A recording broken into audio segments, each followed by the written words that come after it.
حالة من الجدل على صفحات مواقع التواصل الاجتماعي بعد تناول صور لشخص اسمه محمود حديدة وزوجته دنيا، واللي أصبحوا من مشاهير تيك توك بعد حفل زفافهم.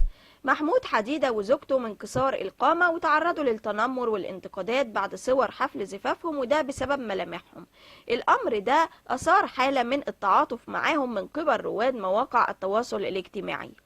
بعد فترة من الزواج كانت المفاجأة في ظهورهم الجديد بملامح أجمل وملابس منسقة وتسريحات شعر مختلفة، الأمر اللي أثار دهشة كبيرة من قبل رواد مواقع التواصل عن سبب التغيير الكبير في ملامحهم والهيئة الجميلة اللي بقوا عليها.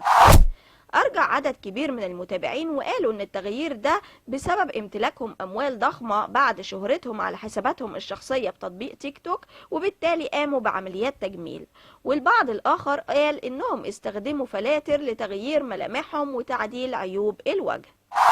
أحد دكاترة التجميل رد وقال إنه بالنظر لصور دنيا ما قبل وما بعد لا يمكن تحديد قيامها بعمليات تجميل من عدمها، وقال إنه ما بيعتقدش إن هي قامت بأي عمليات تجميل، ولكن تقدر إن هي تغير في ملمس بشرتها أو تعمل شد أو فيلر أو بوتوكس للجلد.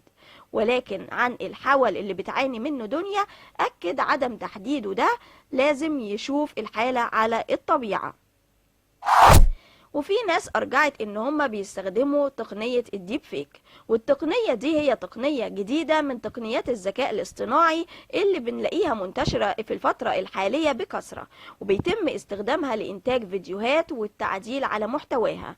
بيستطيع المستخدم تغيير الأشكال والأبعاد والمكان بشكل لم يكن موجودا في الأصل.